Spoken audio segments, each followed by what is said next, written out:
Hello दोस्तों, YouTube my channel ये UPSI UP constable GK GS का प्रैक्टिस सेट है।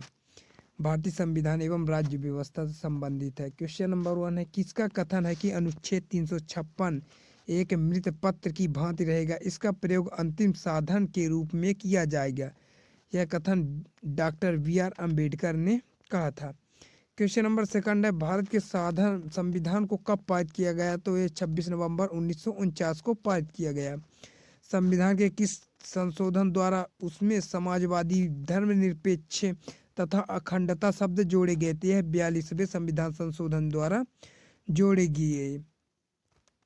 ये वीडियो अच्छी लगी तो हमारे चैनल को लाइक और सब्सक्राइब करना। क्वेश्चन नंबर 4 है, संपत्ति के अधिकार को मौलिक अधिकारों की सूची से हटाकर वैधानिक अधिकार किस संविधान संशोधन द्वारा बनाया गया? तो यह 44वें संविधान संशोधन द्वारा बनाया गया। क्वेश्चन नंबर 5 है, व्यक्तिगत स्वतंत्रता के अधिकार को सुनिश्चित करने के लिए नागरिक किस अधिकार के पास जा सकता है? तो सर्वोच्च न्यायालय आर्टिकल 32 में है और उच्च न्यायालय के अंतर्गत जा सकता है। किस लेख का शाब्दिक अर्थ है आपका अधिकार क्या है? तो यह लेख क्वांटो वारंटो रिट है।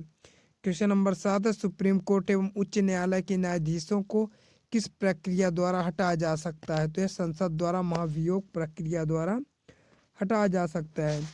किस प्रकार के विधेयक पर राष्ट्रपति को अनिवार्य रूप से बिना पुनर्विचार हेतु भेजे हस्ताक्षर करने पड़ते हैं? तो यह वित्त विधेयक पर। उपराष्ट्रपति संसद के किस सदन का पदेन सभापति होता है? तो यह राज्यसभा का। क्वेश्चन नंबर 10 है, लोकसभा के सामान्य कार्यकाल को 5 वर्ष से अधिक करने का अधिकार किसे प्राप्त है? तो यह संसद को केवल राष्ट्रीय संकट के समय प्राप्त है। क्वेश्चन नंबर 11, 3 प्रमुख अखिल भारतीय सेवाएं कौन सी है? तो यह भारतीय प्रशासनिक सेवा IAS, भारतीय विदेश सेवा IFS एवं भारतीय पुलिस सेवा IPS, Indian police service. Question number 12, संविधान सभा द्वारा बनाई गई समितियों में संघ शक्ति समिति अध्यक्ष कौन है? तो यह पंडित जवाहरलाल नेहरू थे। क्वेश्चन नंबर 13 है, किस दिन संविधान सभा ने राष्ट्रीय ध्वज को अपनाया? तो 22 जुलाई 1947 को अपनाया था।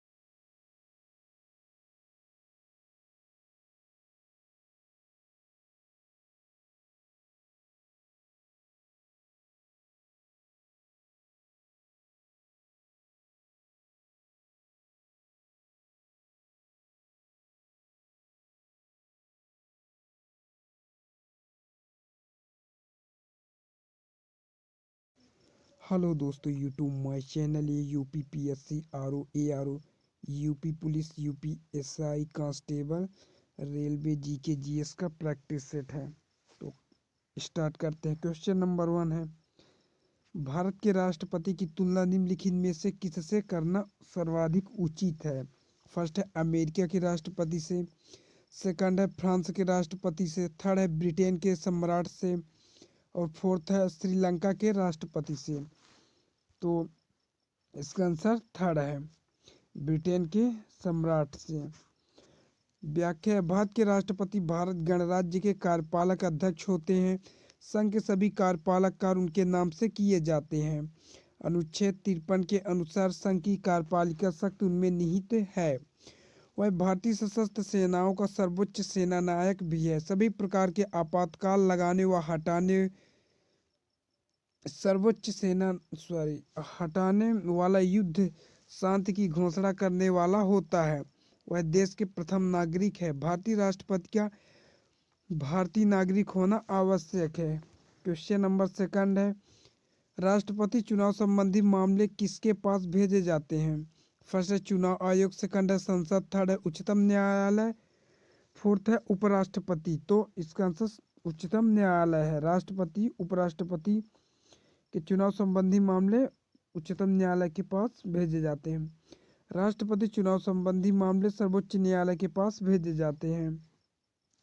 क्वेश्चन नंबर 3 है, यदि राष्ट्रपति और उपराष्ट्रपति दोनों देश से बाहर हो तो उस स्थिति में उनके कार्यभार को कौन ग्रहण करेगा?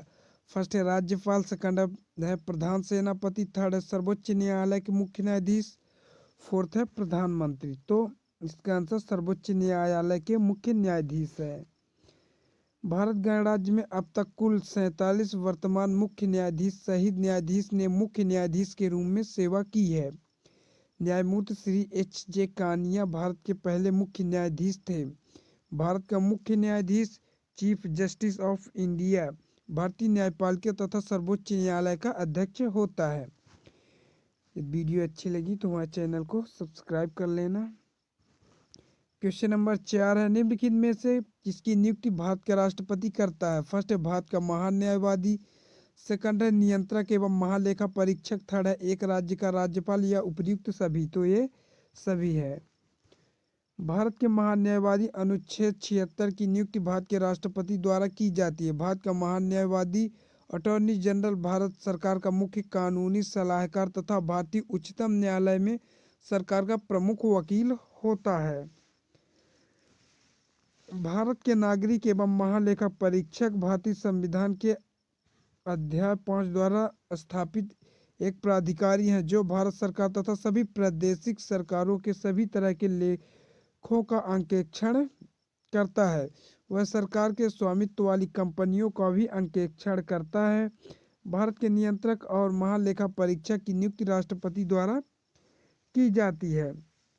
संविधान के अनुच्छेद 155 के अनुसार राज्यपाल की नियुक्ति राष्ट्रपति द्वारा प्रत्यक्ष रूप से की जाएगी, किंतु वास्तव में राज्यपाल की नियुक्ति राष्ट्रपति के द्वारा केंद्रीय मंत्रिमंडल की सिफारिश पर की जाती है। क्वेश्चन नंबर 5 है, राष्ट्रपति निम्न में से किस सूची के विषय में अध्यादेश जारी कर सकता है? फर्स्ट है राज्य सूची, सेकंड है संघ सूची, थर्ड है राज्यों संघ सूची और फोर्थ है संघवा समवर्ती सूची। तो संघवा समवर्ती सूची है। अध्यादेश ऐसा कानून है जिन्हें केंद्रीय मंत्रिमंडल की सिफारिश पर भारत के राष्ट्रपति भारतीय संसद द्वारा प्रख्यापित किया जाता है, जिसका संसद के अधिनियम के समान प्रभाव होता है। उन्हें केवल तभी जारी किया जा सकता है जब संसद सत्र में नहीं हो। वे भारत सरकार को तत्कालीन विधायी कार्रवाई करने में सक्षम बनाते हैं। अध्यादेश या तो संसद के 6 सप्ताह के भीतर संसद द्वारा उन्हें मंजूरी नहीं किए जाने पर या यदि दोनों सदनों द्वारा अस्वीकृत प्रस्तावों को पारित कर दिया जाता है तो वे कार्य करना बंद कर देते हैं। 6 महीने के भीतर संसद का सत्र होना भी अनिवार्य है। इस हेतु संविधान के अनुच्छेद 123 की व्यवस्था है। क्वेश्चन नंबर 6 है, राष्ट्रपति को लोकसभा में किन 2 सदस्यों को मनोनीत करने का अधिकार है? फर्स्ट है अल्पसंख्यक, सेकंड है एंग्लो इंडियन, थर्ड है विशिष्ट क्षेत्र के व्यक्ति और फोर्थ है राष्ट्रपति की इच्छा पर निर्भर। तो एंग्लो इंडियन को। राष्ट्रपति को संसद में 14 सदस्यों को मनोनीत करने का अधिकार है, जिनमें से 12 राज्यसभा और 2 एंग्लो इंडियन लोकसभा में नियुक्त किए जाते हैं। संविधान के अनुच्छेद 366(2) के तहत एंग्लो इंडिया ऐसे किसी व्यक्ति को माना जाता है जो भारत में रहता और जिनका पिता या कोई पुरुष पूर्वज यूरोपियन वंश के हो। यह शब्द मुख्य रूप से ब्रिटिश लोगों के लिए इस्तेमाल किया जाता है जो कि भारत में काम कर रहे हो और भारतीय मूल के हो। क्वेश्चन नंबर 7 है, भारत के पद का निर्णय कौन करेगा? फर्स्ट है राष्ट्रपति एवं राज्यपाल, सेकंड है संघीय संसद, थर्ड है उच्चतम न्यायालय या फोर्थ है संघ लोक सेवा आयोग। तो संघीय संसद है। भारतीय संविधान के अनुच्छेद 102 फर्स्ट ए के तहत कोई व्यक्ति संसद या विधानसभा के किसी सदन का सदस्य चुने जाने के लिए अयोग्य होगा यदि वह भारत सरकार या किसी भी राज्य सरकार के अधीन किसी ऐसे पद या जहां वेतन भत्ते एवं बाकी फायदे मिलते हो लाभ के पद का निर्णय संघीय संसद करती है। क्वेश्चन नंबर 8 है, एक ही व्यक्ति को कितनी बार भारत के राष्ट्रपति बनाया जा सकता है? फर्स्ट है केवल 1 बार, सेकंड है केवल 2 बार, कई बार, थर्ड है 2 बार या फोर्थ है 3 बार। तो कई बार। भारतीय संविधान में एक ही व्यक्ति को कितनी बार भारत का राष्ट्रपति बनाया जा सकता है? जैसा कोई प्रावधान नहीं है। क्वेश्चन नंबर 9 है, मूल संविधान में यह उपबंध था कि उपराष्ट्रपति का निर्वाचन संयुक्त अधिवेशन में समवेत संसद के दोनों सदनों द्वारा होगा। किस संविधान संशोधन अधिनियम द्वारा इस संयुक्त अधिवेशन की प्रक्रिया को समाप्त कर दिया गया है?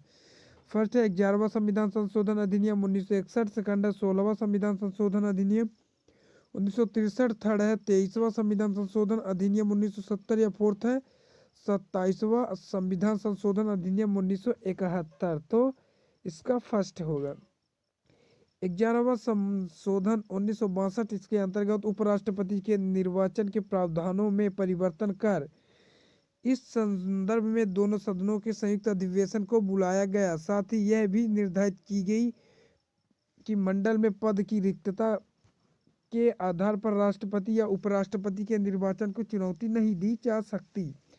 क्वेश्चन नंबर 10 है, भारत के उपराष्ट्रपति को प्रतिष्ठित करने का संकल्प निम्नलिखित में से कहाँ प्रख्यापित किया जा सकता है? फर्स्ट है केवल लोकसभा में, सेकंड है संसद के किसी भी सदन में, थर्ड है संसद की संयुक्त बैठक में, फोर्थ है केवल राज्यसभा में। तो केवल राज्यसभा में। अनुच्छेद 67 के अनुसार भारत के उपराष्ट्रपति को राज्यसभा के एक अथर्ववेद तो ऋग्वेद से, अस्तोमा सदगमय ऋग्वेद से लिया गया है, जो कि मूल रूप से इस प्रकार है। आज के लिए बस इतना ही। यदि वीडियो अच्छी लगी तो हमारे चैनल को लाइक और सब्सक्राइब करना। आगे का क्वेश्चन नेक्स्ट पार्ट में, नेक्स्ट वीडियो में पढ़ाया जाएगा। तब तक के लिए धन्यवाद।